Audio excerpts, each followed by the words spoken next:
Paramanandam Krishnang Bande Jagadgurum Om Shanti Shanti Shanti. I salute Bhagavan Sri Krishna, the son of Vasudeva, the destroyer of the demon, Kamsa and Chanura, the dear darling of the mother Devaki, and the Guru of the entire universe. We salute him again and again. Om, peace, peace, peace. So we are reading Srimad Bhagavatam, not the Bhagavad Gita, but it's Bhagavatam, written by Vyasudeva, monumental work of Vyasa. Here we are reading the portion where Yudhishthira is asking for the duties of life. And the sage Narada was just describing what is the duties of every phase of life. So we have done that with the 4 phases of student life, married life, retired life, and monastic life. So lastly we heard about the life of a person who is literally free from all entanglements. He lives like a python. He does not make any effort for his own gain or loss, make effort for even earning money. Whatever God brings, he depends on that and lives in peace, mental peace. Now, after finishing that question, here we are starting in the 14th chapter and book number 7. And here the life ideal of a householder life. So now King Yudhishthira, he said, "O divine sage, you are Narada, you are talking about the goals of life, but you know how much you talking about, but how can we, people in the world, live like in a householder life? What is our duty? How can I live that life?" So Yudhishthira said, "O divine sage Narada, how can a person like me, who is engrossed as I am with the duties, affairs of household life, attain to the state of beautiful state easily? I also want to be like that Paramahamsa, like a python, who live undisturbed by anything, live to himself with God." Python is not thinking of God, but to find like that type of life, which is totally tension-free, anxieties, no tension, no anxiety, no other expectation or anything. Yeah, let the life go on, I am in my bliss. That means we have attained peace. How can I live? How can I attain that, being in these hectic duties of life? Narada said, a householder should perform. So what is the duty of a householder? He should perform all the duties pertaining to his state as an offering to Vasudeva and attain on spiritually illumined personages. 2 things he had to do. So whatever we are doing, from morning till night, I am serving God, God in my wife, God in my children, God in my friend, God in my relative. So always should perform all the duties,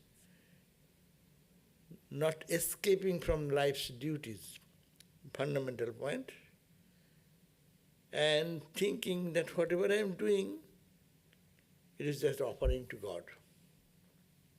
It is service to God, God in all being. And how to live? By serving holy people. Because holy people, they think of thought of holiness. Do your duties. and try to imbibe their life, be friendly with them, and their qualities will come into you. It's called a person is known by the companion he have. We had our proverb.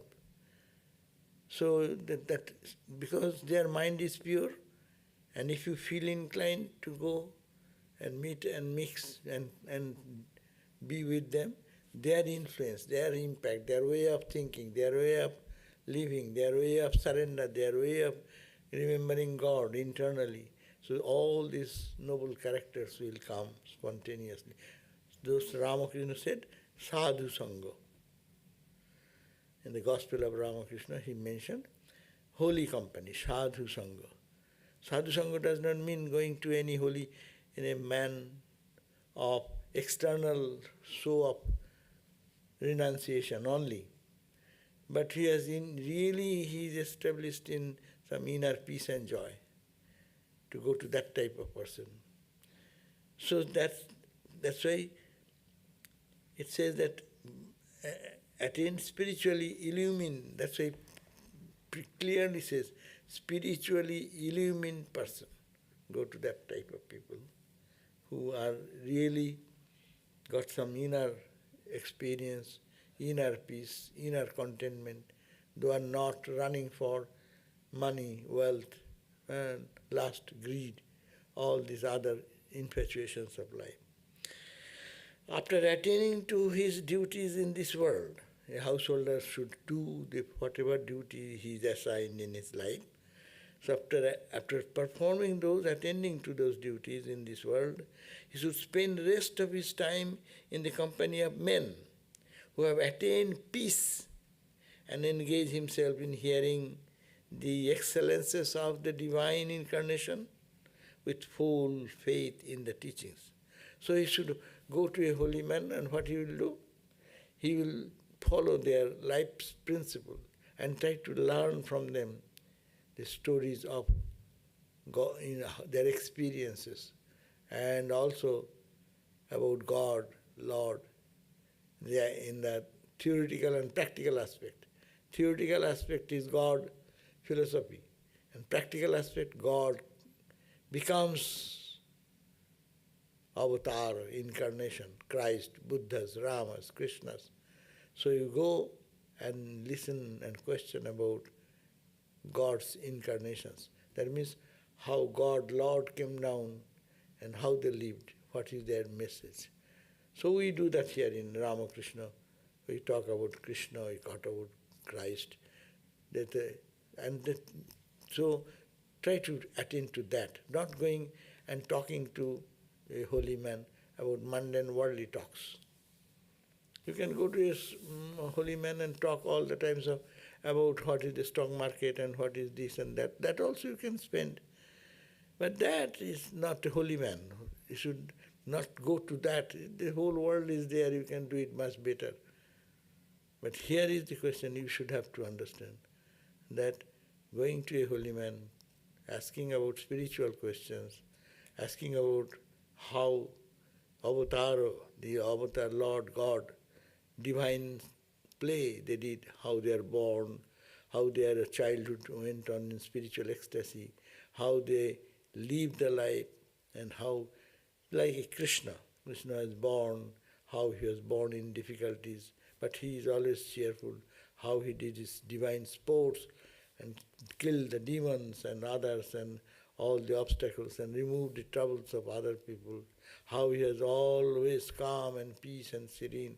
Thinking all this and questioning about this, our mind gets peaceful. Just as one abandons all thoughts and objects seen in dream, one should gradually learn to detach oneself from the body, wife, children, etc., all of which are bound to slip away in course of time.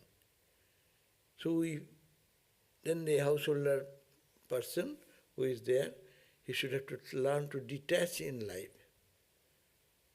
Because, we love our body. But one day, how much we love, we'll have to give it up. We love our wife, husband, children, mom, dad, brother, sister. We will have to gig, or one day they will slip away. And naturally, there is no one has seen that anyone can hold on their friends, relatives in life, because that is the way of life. So, rather you learn how, while you are in the household life, how you can detach. Yes, serve them, God is in them, but serve with detachment. Service with detachment. That is very difficult. We know whom we serve, we should get attached automatically. Our expectation starts. We think that I should be in.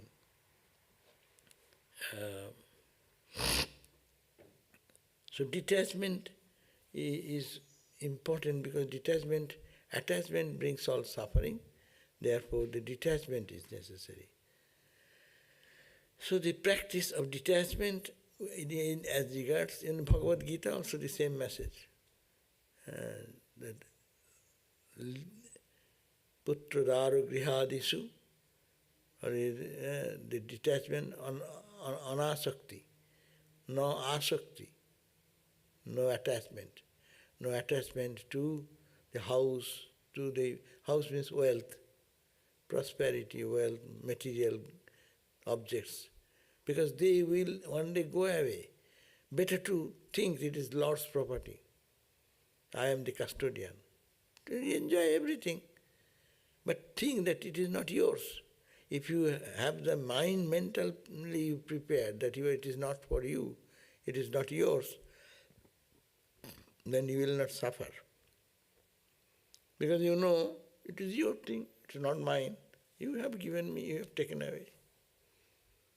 Less suffering,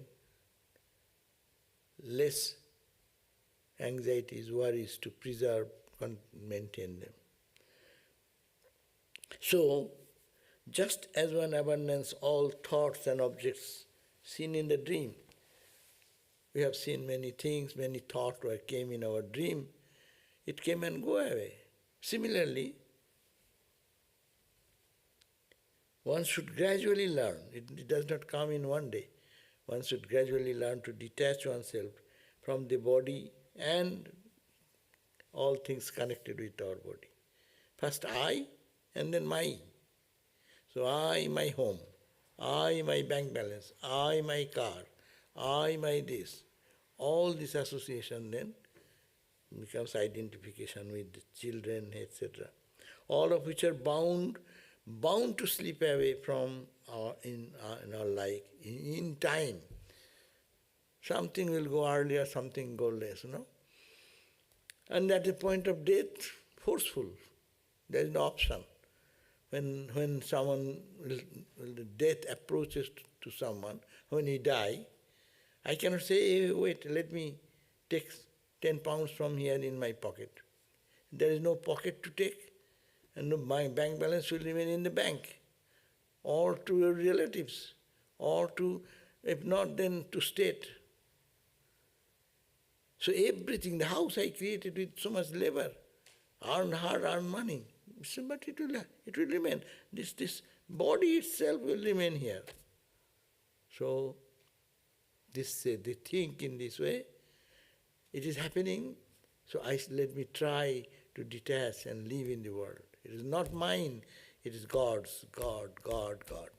God's house, God's building, God's home, God's relationship is God is in my father, God is in my friend, all this. Though satisfied with what is required for bare maintenance of physical life, you should have. Otherwise you too survive, no?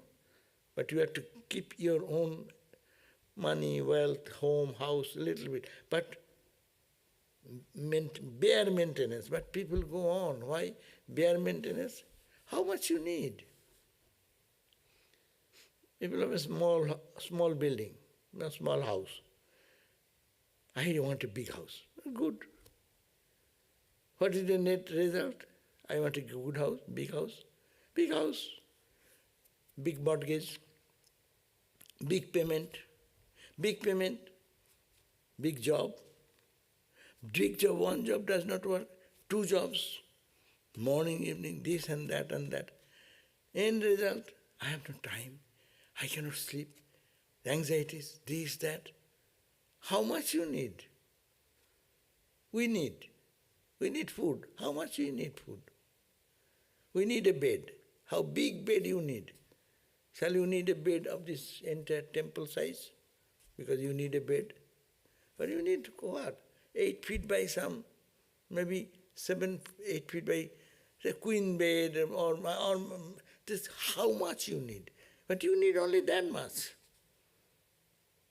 So it is, if we analyze, we can actually, we work hard to as you keep a big home, the maintenance, cleaning lady should have to come, or you have to exhaust your energy for cleaning this, that, furniture, bringing furniture, selling furniture, doing this and doing that.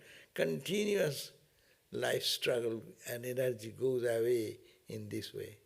So here, though satisfied with what is required for mere maintenance of physical life, and though endowed with renunciation, a learned householder should make all manly effort externally, like one attached to the world. But you should also live how to live in the world, very practical. Internally, nothing belongs to me. How much I need? Okay, if I need, then I can squeeze down my needs and I can employ some time of my life for higher thinking, for purposeful living, for meditation, for prayer, for study, for inquiry. And I have some time for myself. I can sleep little more. Physical rest, mental rest. So that is the point. So it should be a learned householder should also live in the world in a manly effort. Externally, like one attached to the world. Other people should not see that you are too detached from the world, and too detached means people can take advantage of you. Don't allow that. Be intelligent to live in the world where people may cheat you, may possess your money, property, this, that, or in job, undue advantage on you. But you look that as if you are like them, tit for tat.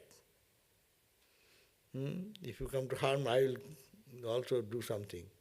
But internally, I don't do that. But to protect myself, like hiss, but don't bite.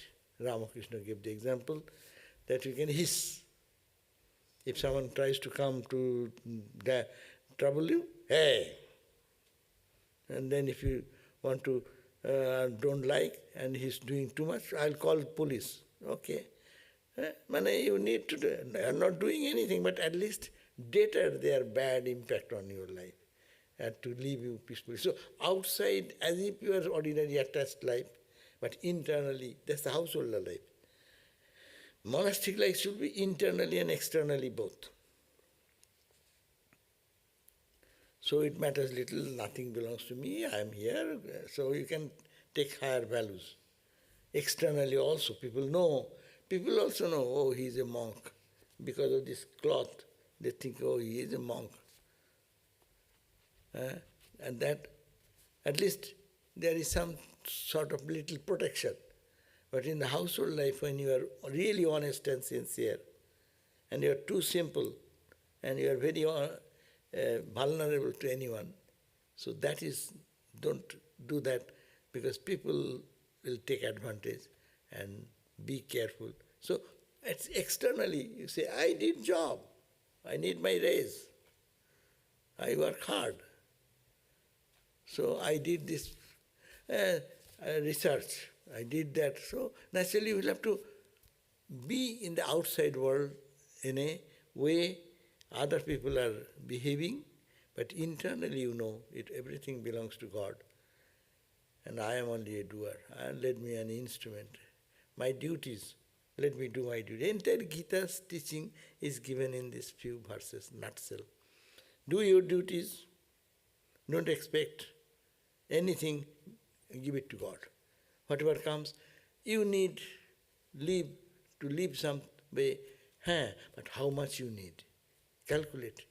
See how how you can minimize your needs to extract some time which purposefully can be utilized. Otherwise people don't look at that. Those who have to have big jobs, it's good. The person's personality is developing, and yes, they are attaining certain good monetary position, social position, becoming CEO. How much responsibility for CEO?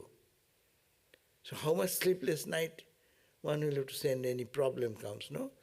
So have that, but don't exhaust your energy only on that, because all will be needed in life's duty, but not more than that. But inner peace, inner tranquility, inner joy, that is more important.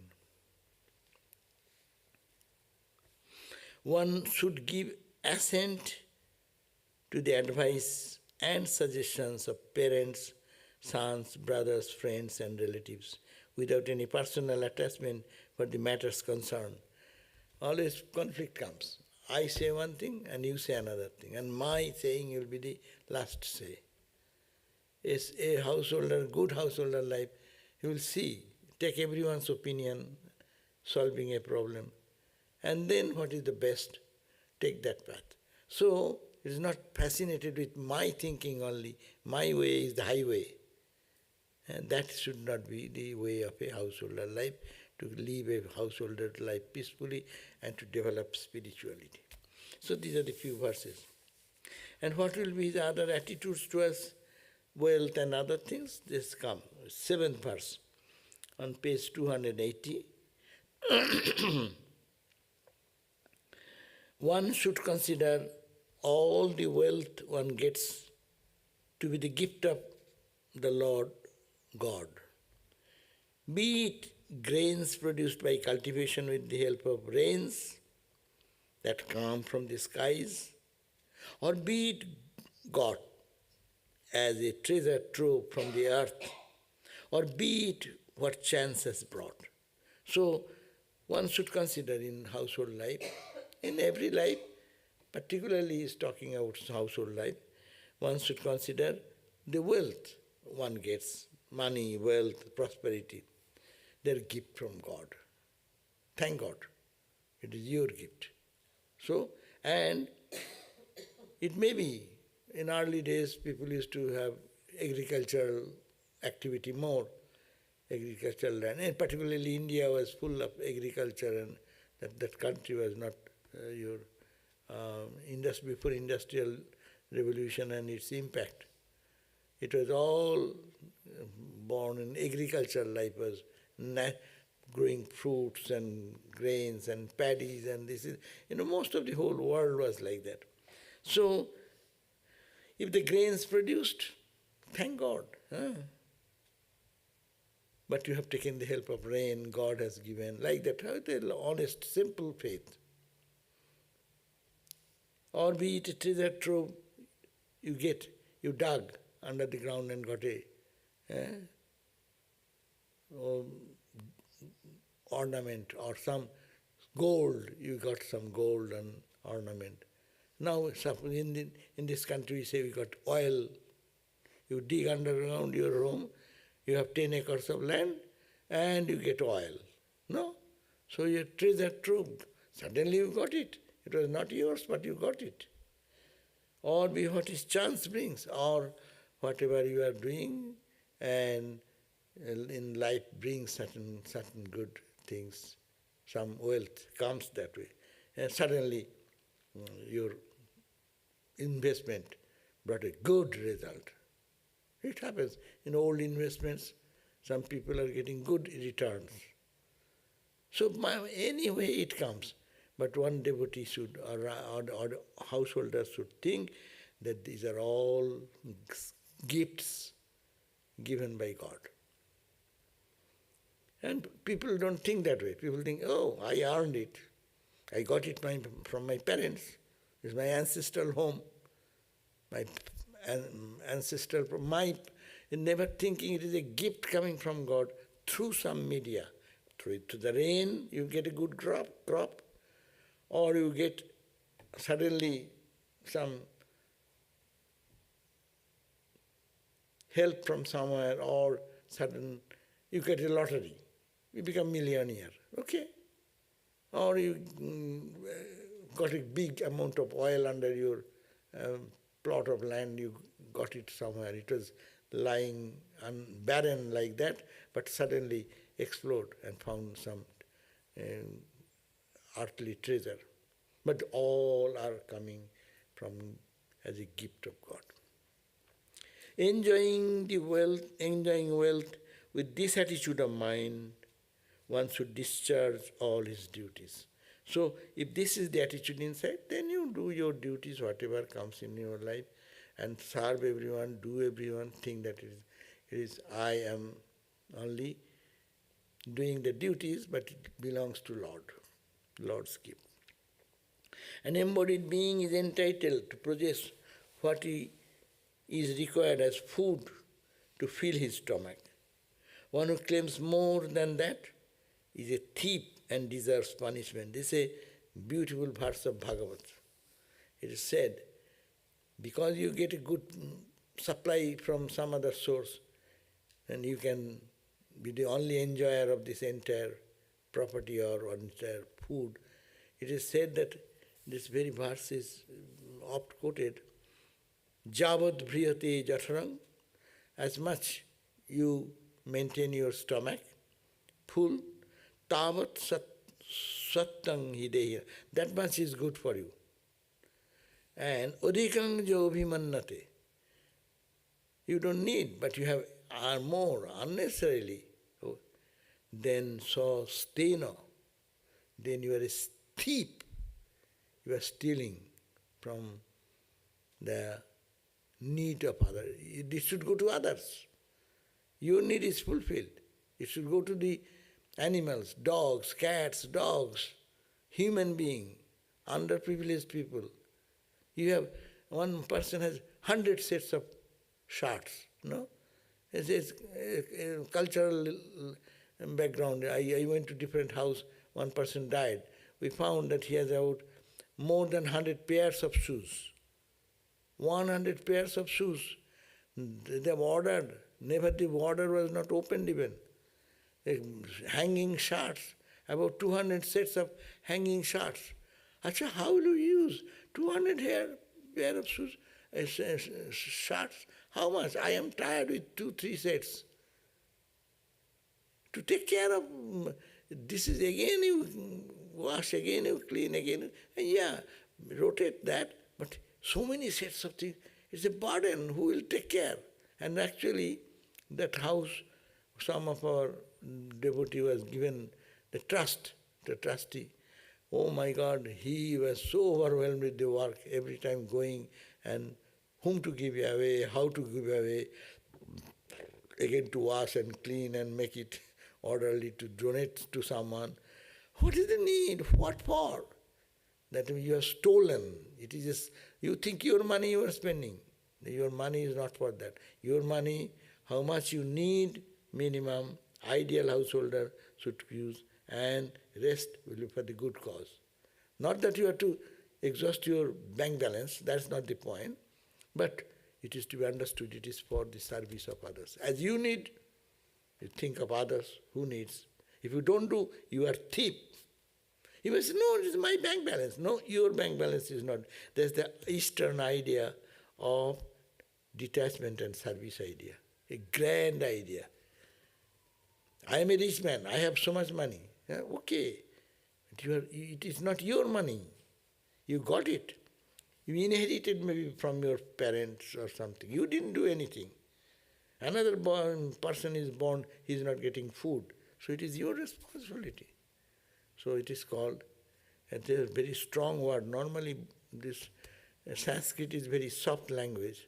It does not use very harsh words.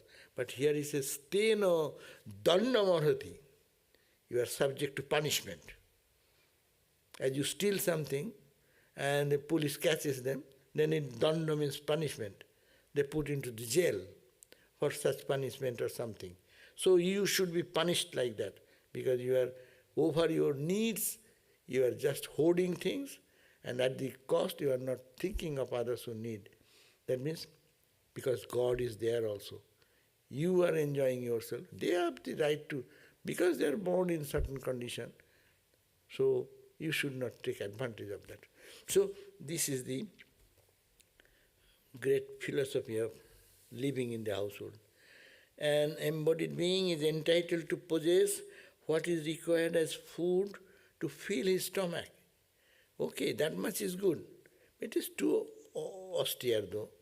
But we modern world will say, yes, you eat and you have your supply for the needs, whatever you need. Keep that much. And over and above that, what is excess? Try to think of others. Try to give it to others. That's the society runs like that. In India, millions of sadhus, holy people.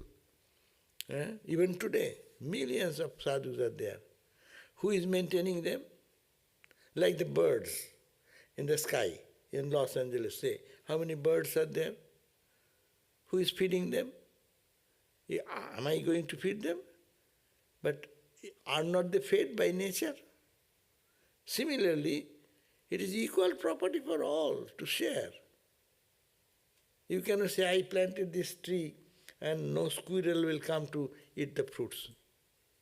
It is their property also. The birds, they will come and pick your small fruits here and there. It's a part of them. You have to share with them. So, not for you, not for you, not for you, but for others also. So, to fill his stomach, one who claims more than that is a thief and deserves punishment. So I was talking about the whole India with so many millions of monks wandering, so many millions of plates of food is necessary every day. For lunch, breakfast, supper, we do all these things here. Who is giving breakfast to them? These householder people. They go and stand before your home, and the householder people will give something, some whatever they have, they supply. And they also don't need so much. That's why they beg from door to door, and they go for 4 or 5 houses, so that it does not become a burden for one family member to feed their one wandering monk or something. But 5 people share 5 morsels of food. One person food, tummy is full. And they don't want to eat like a ghost. No? So, this is the way their breakfast, lunch, supper, every day, 365 days, the sadhu, entire sadhu community is being supported.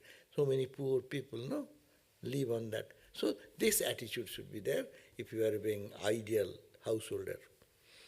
Deer, camels, monkeys, rats, serpents, birds, flies, etc. must be looked upon as one's own children. If you see your own children, he is hungry, you need to feed him. This thing that the nature, all this nature, there are many people who before breakfast they go and feed the birds, and nature's animals, they try to give whatever they can. Go to some fish pond, they go and throw some bread or something like that for them. They for fun. Okay, they come, how they swallow, that's a different thing. But at least they think of others to feed. That is a ideal condition of a householder life. As if your children, giving the sense that not out of mercy or anything, you feel your children, you feel natural responsibility. So you feel the natural responsibility. What difference is there between those creatures and one's own family, children? A householder should not make undue efforts to secure the three worldly values, dharma, artha and kama, merit, wealth and pleasure. The householder should not make undue effort to secure the three worldly values. We have four values of life in Hinduism. What are these? Dharma, artha, kama, moksha. Dharma is righteous living, artha, wealth, earning wealth, and kama, fulfillment of desires. These three should not be the only goal of a householder. Fourth goal should be added to it. Also, that makes a complete personality. Honoring the regulations of time and place, one should be satisfied with what one's previous karma brings. So fourth goal is to be remembered, and in life's journey there will be suffering, there will be pain, there will be gain, there will be loss.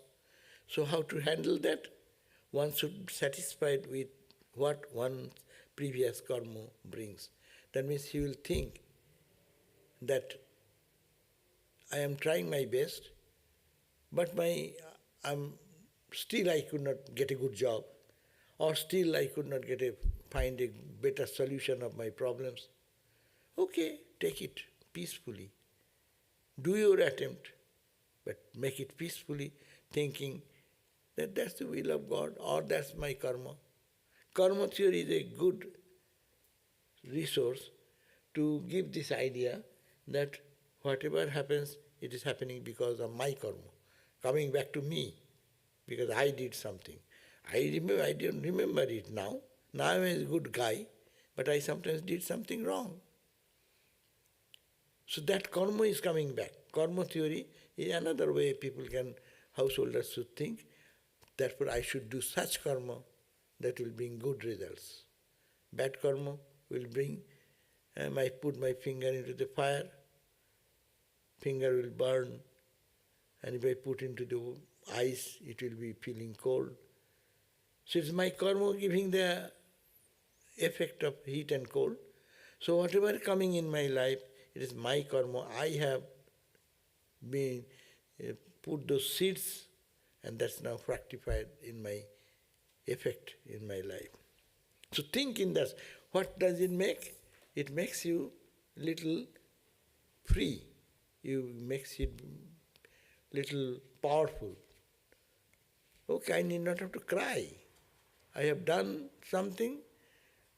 I forgot what I did. In this life, how many good things, bad things we did. Even the good people, unconsciously. The Jain people in India, or in here also you will find, they don't want to hurt one little insect also. But can they do that when they walk? So many microbes, minor insects are there. You are breathing in, how many bacteria you are killing, do you know? How many bacteria are being killed, how many? So don't take the responsibility of the whole world. But try not to hurt anyone. And this everything we do, consciously or unconsciously, two things are there. Consciously I do, I suffer for that. Unconsciously I do, I suffer, is it not? Unconsciously I do not know, I took some very poisonous something. Its impact will come in the body. You can say, I take it unconsciously, that's why I do not know, I should not be affected. It will not work in the world of our active world in which we live, no? You did something consciously or unconsciously, the consequence will come. So therefore, take the responsibility. Karma theory says, take your responsibility.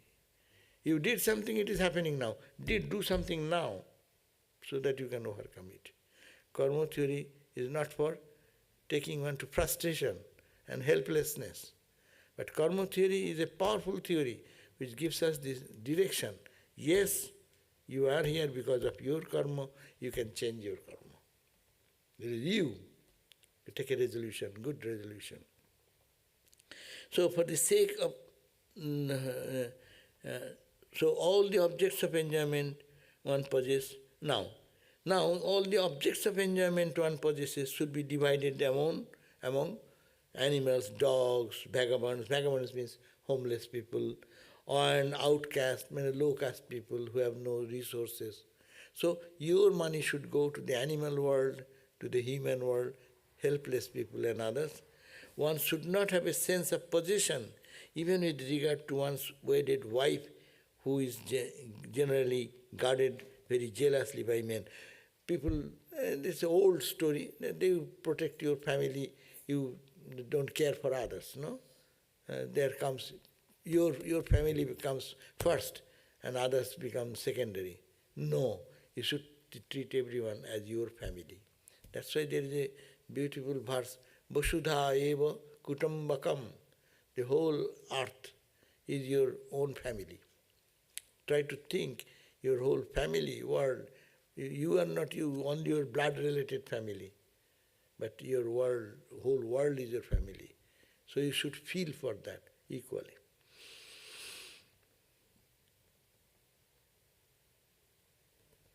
For the sake of woman or man, whatever opposite, it is found that one does not hesitate to put an end to the life of his father or teacher or even himself, no?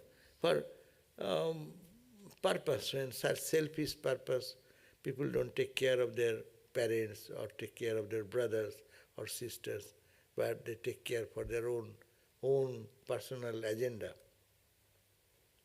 If one is able to overcome the senses of possession in regard to her means his wife or husband, one would have conquered even the invincible Lord himself. So if one be able to overcome the senses of possession, our problem is our sense of possession. Problem is not money, problem is not wife, problem is not husband. All the trouble go through this possession. I possess. I say, you follow. What I dictate, you follow. So it's a possessiveness. Freedom. In the love relationship, love is freedom. But our love is always squeezing. I love you, means you follow me, what I say. If you don't follow, then I don't love you. That means our possessiveness, when satisfied, I can do everything for you. So long, how long you can do? So long my intent is being satisfied. But this possessiveness comes from feeling of insecurity. That's true. So how people can conquer the feeling of insecurity? Insecurity, what is insecurity? God is my security. But why? We are talking in a different level. On the love, when we love means, in the common parlance, love means I love you. I love so long you listen to me. No, because in social structure, what happens? Why this is a husband-wife relationship? Husband gives security to wife. So if husband goes away, wife feels socially and economically insecure. So that there comes the sense of possessiveness. So Yeah, then he wants to possess that if she is going away. No, it is the question that here we are talking of little more sensible people, not very said that to the that grade of people who will abandon. Why he is leaving? He has another relationship. What is the problem? That means selfishness is the question. Everywhere, no one wants to share equally. Who is perfect here? Husband is perfect or wife is perfect? Those are all questions. I'm not going to that detail. But the point is that possessiveness, no one likes that we controlled. As I want to possess, the other person needs to have the same feeling. He or she has the same equal right to feel the same way. That where will be the peace then? I want this, you also want this, and he also wants this. So it's a conflict and fight. It is a question of insecurity. Insecurity should not come. That before that it should be resolved. There should be, that love should be dominant there, unselfishness should be dominant there, that insecurity question will not come. And the, possessiveness should not be, and possessiveness is suffering. You want to possess something, but that does not remain with your possession. As you possess, the modern society, look at that. The young boys and girls are growing, mom and dad wants to say, do this, too much, do this, why did you do that, don't do that, too much. Then as soon as they go to high school, bas, they go out of position. And they don't call their mom and dad. So it becomes freedom, possessiveness, but that could have been stopped much earlier. Love with dignity, love with freedom, teaching them, and they should learn to respect each other. Possessiveness is, though it is as you suggested, yes, insecurity is a big issue. Why try to people possess so that it does not go away? That's because of utter their insecurity in life and how to live in the life, because they have no earning money. In early days, all our Indian culture, all the women, they are in the indoor, doing all the work in the household. They don't go to earn money and things. So they are insecure. But it is not much story is heard that the women of India are beating their husband. But more opposite way it goes, the husband is taking advantage of the wife because of their insecurity. So they are taking more advantage. Babu will be coming from out of office. What? 10 o'clock he went to the office, and the wife will have to prepare a full meal, and ready, Babu will come and sit, everything is ready and eaten. Babu has eaten, plate will remain for there, and he will go for a work.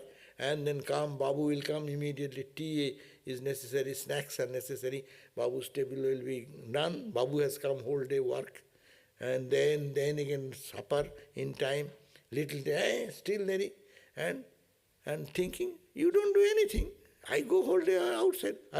Who does all the whole day from morning till night, the household and every bit of work, who did that? Oh, that is no work, because you earn money outside, then you are the only working person. Understand my point? In Indian society, it was early days, people used to think, if you go to ask the women of the house or mother, what do? I don't do anything. You don't do anything? Well, what is it? No, I do only household things. I do only household things is nothing. And only going to job and getting some $100 or $500, that is the only work. This is not work. You cannot survive a moment without the service of this household. The mother who is serving, the wife who are working for the good of the children and maintaining their children. So that is a possessiveness. I am higher, I am man, I can control. This controlling thing is the point. Possessiveness means controlling. Love should be there. I think that. Anyhow, these sensible people should not possess like that anything. They would give you equal respect, equal honor to her. If one is able to overcome the senses of possession in regard to wife, husband, or as a woman as is my possession, or man as my possession, one would have conquered even the invincible Lord. Oh, how worthless is this body, which is reducible to dirt and ashes, or into food for worms. See, we are proud of our body, no? I am this, I am that. But when it dies, what will happen? 1.5 pound of ashes. And this body is a worthless body, reducible to dirt. and dust, ashes, into food for worms. The worms will eat this body, no? Whether you put it into the waters, the fish will eat away the body, or you put under the ground, all the insects will come and they will eat away the body. How absurd is the idea of a wife for giving enjoyment to this worthless thing of body. That's why Indian spiritual texts are always renunciation and too much strong for the world of enjoyment. Anything comes in enjoyment, people say, hey, it is bad. Because it does not give you real joy. It is only momentary joy. Why do you go for that type of feeling? Worthless body. And by the side of this, how overpowering is the grandeur of the Atman, which can cover up by its brilliance even the all-pervading sky, It's like an infinite sky. You come to Atman, try to see God everywhere, serve God everywhere, as they have started this discussion. Not possessing, not controlling, and see the touch of that, how much infinite joy you can possess. So if without that, how worthless is this by one side, and by the side of these, how overpowering is the grandeur of the Atman. When you think that my Atman, that's the marriage, that's the household life.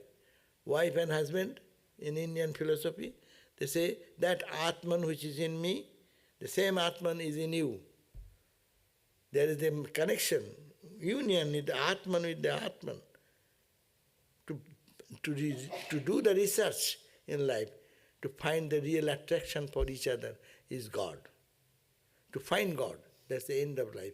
And reaching that God consciousness, the world becomes full of joy, full of peace, full of attainment. So, what a grandeur of Atman which can overcome by its brilliance even the all-pervading. Like an infinite sky, your joy expands in all directions. Okay, so these are the few we have read. Next day we'll read further.